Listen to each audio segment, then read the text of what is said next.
This week's episode of our show is sponsored by Hero Forge.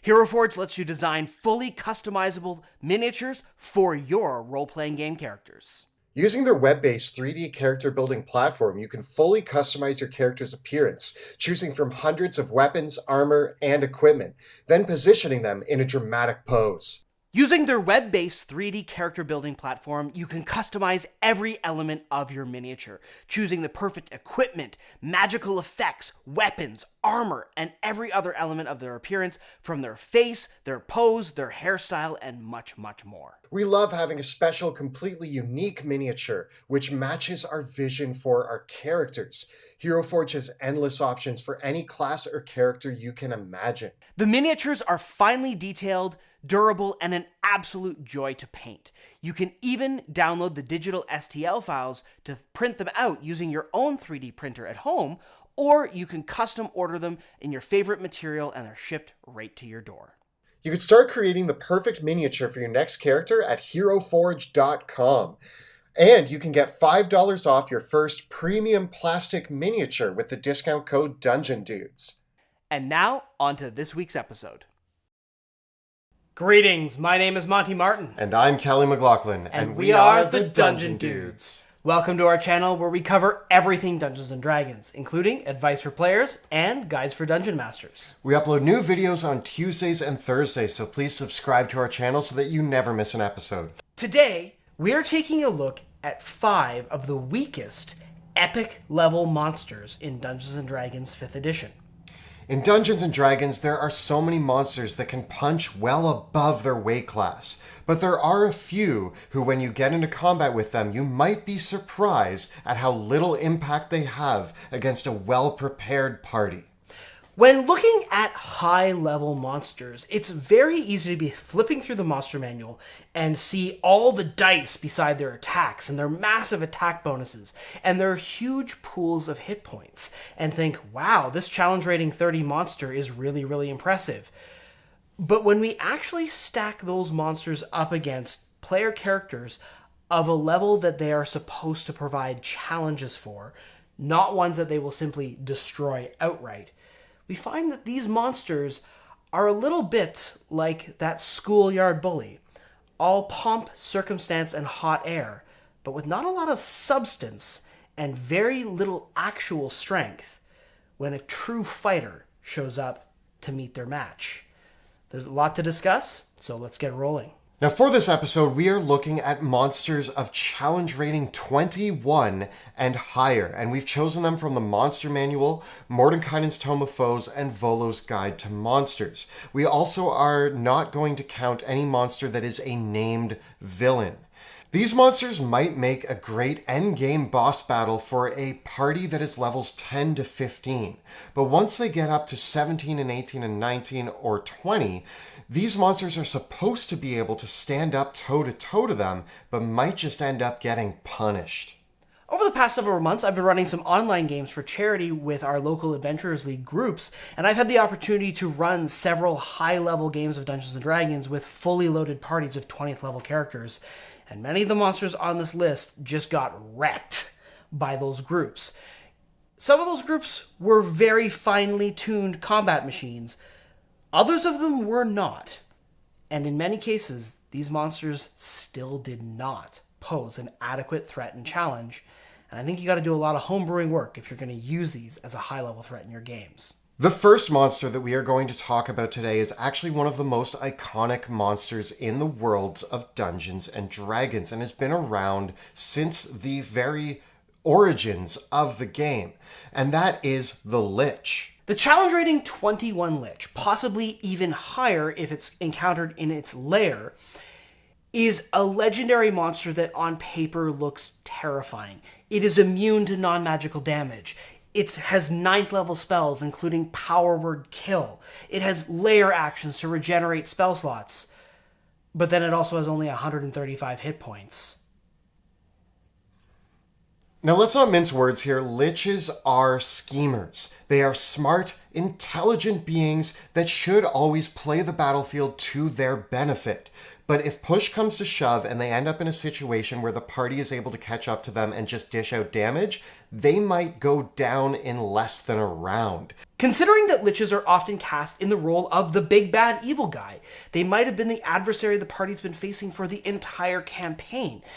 If you're going to use the stock lich in the monster manual, it's just going to get wrecked up against 20th level characters. So if your goal is to use the Lich up against your 20th level party, you got to get into the homebrew workshop there. You're going to have to really increase its hit points. And the number one thing to do with the Lich is you got to change its spell list. Where's Force Cage? Where's Wall of Force? And Power Word Kill looks great on paper, but against a 20th level party, it's not actually going to do what you think it's going to do if you're running this as the main villain. The Lich might make a great henchman to the main villain, or a great battlefield commander for an undead army, but at 20th level play, it's just not adding up. I've run a combat encounter of a Lich backed up by 4 CR12 Archmages and dozens of Beholder zombies coming in as reinforcements. And the Lich can't survive that because with only 135 hit points, the party beelines it and destroys them. I have had some success giving the stock Monster Manual Lich a spell like Prismatic Wall or Meteor Swarm to really put down that gigantic powerful 9th level spell right away. But you also have to be aware of that the first spell the Lich is going to cast is also going to have to go up against a wall of counter spells from the rest of the party. Not to mention, a Lich is an undead creature, so if you have a Paladin in the party, there's no chance. If that Paladin can get up to the Lich, see you later. Well, the Paladin's aura alone is going to boost the entire party's saving throws to the point where the Lich's spells are going to have trouble getting through. This is definitely a monster that, yeah, you can use the stock Monster Manual Lich as written against a low-level party to really terrify them, but if you're going to put your 20th level parties up against a Lich, you gotta homebrew this monster to give it some real teeth. So you might want to do what I did at one point, which is pair the Lich with the next monster that we're putting on our list in the same combat encounter, which is the Ancient Dragon of any stripe. Now, the Ancient Dragon is also one of the most iconic monsters in Dungeons & Dragons. It is literally in the name of the game. So it is quite sad to see that the Ancient Dragon makes our list because at the end of the day, all of their cool breath weapon attacks and their abilities to have legendary actions and fly and things like that don't really have that much of an impact against a party that can outmatch it and live out through a breath weapon attack no problem. Now that dragon's flying around hoping it gets its breath weapon attack, and guess what? The party's pretty much fine. It can handle that much hit points and keep swinging with minimal effort to take down an ancient dragon. High-level player characters are tripping over sources of fire resistance. So that Ancient Red Dragon with its super impressive 90 damage breath weapon attack is immediately getting cut down to half. That's assuming that the party members don't have high-level abilities like evasion or just great dexterity saving throws to make their saving throws and even turn that damage down to 0. After its breath weapon attack, a dragon is basically just a flying brick. It's got some great attacks, and the high-level ancient dragons have hundreds and hundreds of points of hit points, upwards of 600 hit points. So they're going to survive a couple rounds of combat, but they're also really susceptible to things like getting trapped in force cages, having their legendary resistances burned through by stunning strikes, banishments, and hold monsters, and eventually they just get crowd controlled and ganged up on by the party, and they're just another trophy on the wall. Not to mention, one of the best assets of the dragons is their ability to fly and stay out of the way of melee combatants. But at this high level of play, there are a lot of ways to undo the flight of a dragon, or the party's just going to be flying themselves. At this point in the game, flight is not as great of an asset for a villain as it was at lower levels of play. I have 2 quick ways to address the problems with ancient dragons. First of all, take a page out of the Guildmaster's Guide to Ravnica and make your Ancient Dragon a 20th level spellcaster and give it lots of nice juicy spells, or the innate spellcasting variant from the Monster Manual. You might want to homebrew them with some additional abilities and resistances as well, or when in doubt, use 2 or 3 of them. Two other things that you can always do to an ancient dragon to just help out a little is turn it into a Draco Lich or a Shadow Dragon. Give it a little bit more bang for its buck and make it a true threat to the party. You could even have another great villain riding on top of the dragon, and now you have double the trouble, and it's going to be a much more fun combat encounter. The engine of destruction presented by an ancient dragon can still be a fantastic plot device or tool to use against a mid-level party, but once they get toe-to-toe with it, the higher level players are just going to destroy him. So the next monster we're looking at is actually one of my favorite monsters from lore and mythology in general. Ranking in a challenge rating 23, this is the Kraken, who roams the seas, threatening seafaring adventuring parties. I myself have pitted a Kraken up against a mid-ranged party. I believe they were level 11. And they went up against the Kraken, and I said to myself, here comes a great combat encounter. The Warlock in the party quickly banished the Kraken and they sailed away because the Kraken doesn't have magic resistance or legendary resistances, which immediately made me realize the flaws of this amazing beast. The Kraken is the poster child for why legendary resistance is so necessary for high-level solo monsters. It's also vulnerable to other spells like Hold Monster and other crowd control spells really badly because it can't rely on its legendary resistance to save it. So, if it's a challenge rating 23 monster, it's supposed to be able to stand toe-to-toe against a level 23 party.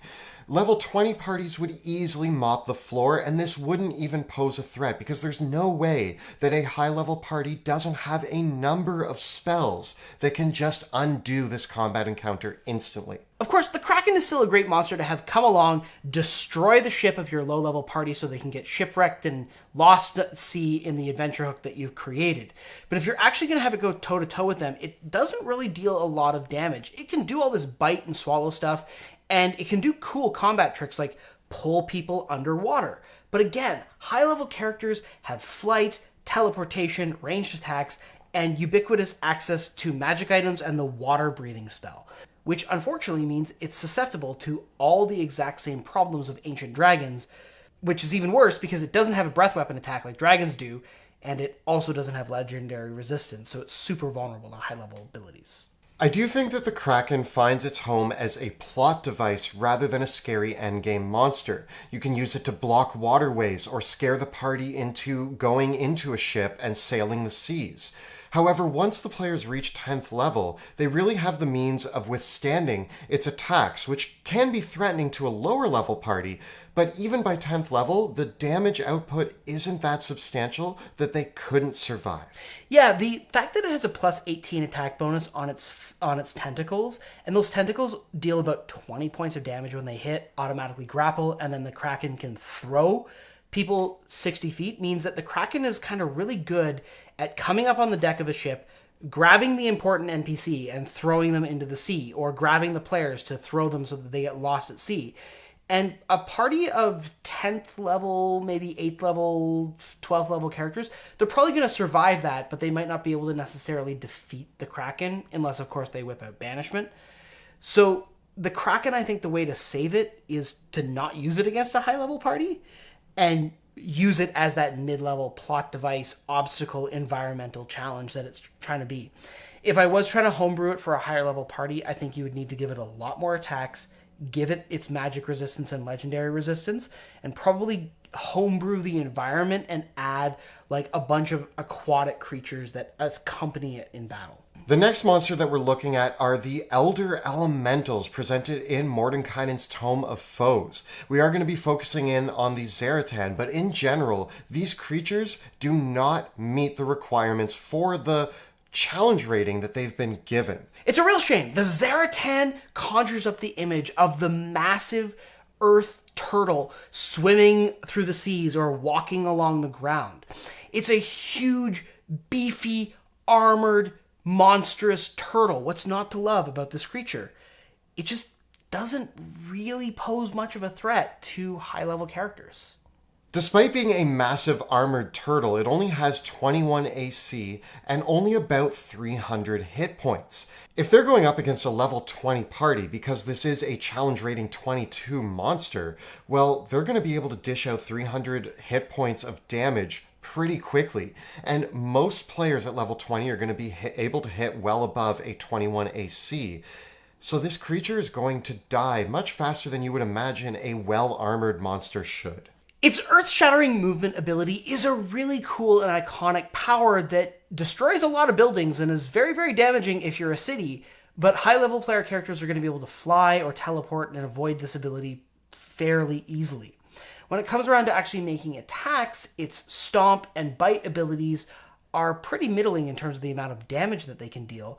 Now, the Zaratan does have the ability to spit rocks, so it can attack flying enemies for a decent chunk of damage, about 30 points of damage, but it can only spit one rock per turn as a full-on action. Having a CR 22 monster spending its entire action to spit one rock to deal 30 damage is pathetic. And it has legendary actions, but spitting a rock also costs 2 legendary actions. So if it's dealing ranged attacks, it's only dealing 60 damage per turn, which is just not enough for a monster of its CR. While we're talking about its legendary actions, on paper it has these really awesome sounding legendary actions. It has a legendary action that lets it revert into its shell, which gives it resistance to all damage types, and this isn't even affected by magical attacks. However, this also restrains the creature, meaning that everybody's going to have advantage and can just wail on it anyway. Even if they're doing half damage, they're going to still be able to dish out a lot of damage while it hides in its shell. And for 2 actions, it means that you cannot on the same turn use its other legendary action, which allows it to regain 52 hit points while it is in its shell. Again, that sounds cool on paper. It goes into its shell and regains hit points, but that's going to cost it 2 turns while the party gets to wail on it with advantage. Yeah, and then it has to spend another legendary action that costs 2 actions to come out of the shell again. It gets to use Spit Rock as part of this, but it really ends up just being this thing that literally turtles up, lets the party beat it up, and it doesn't really pose much of a counter threat to them at all. With all these tanky abilities, if the Zaratan was tied to some sort of environmental effect or some sort of artifact, it could potentially survive a long time against a high-level party, but it's not really going to be able to defeat them or damage them in any way. So with the Zaratan, you're going to need to add something else to that battle that is actually the threat that the party has to deal with. Well, this turtle is just turtling there as a turtle. The final monster that we are discussing is not only one of the most iconic monsters in Dungeons & Dragons, but it is emblematic in the fact that it sums up really all the things that we are saying about why the other monsters aren't going to work. This monster is the one and only Tarrasque. A challenge rating 30 monster. The highest challenge rating of any monster in any published sourcebook. The Tarrasque has a famous reputation as a living engine of destruction, a herald of apocalypses, and an unstoppable force that destroys cities and brings upon the ruin and death of empires. And also just gets utterly destroyed by 20th level characters if they actually show up to fight it. The Tarrasque has an AC of 25. It has almost 700 hit points, and it can dish out almost up to 150 hit points worth of damage per turn. So it isn't something to be laughed at until you realize the fact that it is slow, it can't fly, and it has no ranged attacks whatsoever. When we imagine a 20th level party, most of them are going to have mobility options far beyond just running around the battlefield, with teleportation and flight being key components of a high level party, with magic items being able to dish out incredible damage and ways to just outrun, outmaneuver, and outsmart the Tarrasque. It's actually quite easy to just pick away at it until it dies. Now, the Tarrasque does have one potent defensive power, Reflective Carapace. Anytime the Tarrasque is targeted by magic missile, a line spell like Lightning Bolt, or a spell that requires a ranged attack roll, you roll a d6. On a 1 to 6, the Tarrasque is unaffected by the spell, and on a 6, the Tarrasque is unaffected, but then the spell is reflected back against the caster. This basically makes the Tarrasque immune to Eldritch Blast and other spells like Scorching Ray, Lightning Bolt, and spells that require attack rolls. But it can still be affected by spells that require saving throws, although you have to get through its legendary and magic resistance. This doesn't protect it from a ranged attacker like an archer at all, who, if an archer can fly, they can just run circles around it in the air, pinging it to death. What does the Tarrasque do if it gets trapped in a barred version of Force Cage? What does it do against any modicum of battlefield control? What does it do against... It is nothing. Like, how can you justify this being challenge rating 30 when it has no answers to high-level abilities? If you have a flying wizard and somebody else who has a magic carpet or a broom of flying or boots of flying, you have archers, you have spells, you have all of these ways of attacking the Tarrasque while staying out of any sort of range that the Tarrasque could even hope to hurt you. At that point, it's like shooting fish in a barrel. I think that in order to make the Tarrasque even close to a reasonable threat, it needs to, like, those horns should shoot lasers. Like, let's get a mad scientist and make, like, a mecha Tarrasque cyborg zombie that has, like, lasers and rocket launchers on the back of it and has some sort of crazy, truly insane abilities that feel more at home out of a science fiction B-movie than anything else. It's going to need that kind of treatment to deliver on the promise of this, the amazing lore of this monster. But on its own, it just doesn't measure up. Again, a lot of these monsters work really well as set pieces, and I could see maybe a Tarrasque storming into a city and the party having to fight it while trying to save the people of the city who are falling prey to this huge monster rampaging through it. A cool setting might be a great way to implement the Tarrasque, but if they're just finding it out in the wild and fighting it, it's not going to really pose any threat. When we look at all the monsters we discussed today, these are in fact some of our favorite monsters from the D&D canon. And really, they do pose a great and interesting threat against a lower level party or mid-level party when used in intelligent ways or as set piece battles. But for the challenge ratings that they've been given, a lot of people will look at these and think, this is going to be my end game big boss battle. And they just won't stand up to a party that has reached level 17 or higher and can dish out the type of damage and use the battlefield tactics that can just completely undo these amazing monsters. If you are going to use these as your end game boss for your high level party, you're going to need to do some work to homebrew them, fix them up, give them new abilities, more hit points, and better defenses, and a lot of minions and other environmental effects to augment them. Using them as written in the monster manual is not going to provide the experience that you want at your game table to be the adequate and memorable climax to your campaign. So break out the toolkit, start homebrewing, because that's the way to fix these monsters. So this has been a look at the 5 weakest epic level monsters in Dungeons & Dragons 5th edition. If you have any amazing battles with monsters that ended up much shorter than you expected, tell us about those in the comments below. The videos that we create on our channel are made possible thanks to the amazing generosity of our Patreon supporters. If you're enjoying the work, please consider checking us out on Patreon by following the links in the description below or at patreon.com/dungeon_dudes. Don't forget to check out our live play in the Worlds of Drakkenheim, which airs Tuesday nights at 6 p.m. Eastern at twitch.tv/dungeon_dudes. You can find all of the previous episodes of those shows right up over here. And if you're looking for a deadly threat for your player characters, check out our series on Monsters in Dungeons & Dragons 5th edition right up over here. Please subscribe to our channel so that you never miss an episode. Thank you so much for watching, and we will see you next time in the dungeon.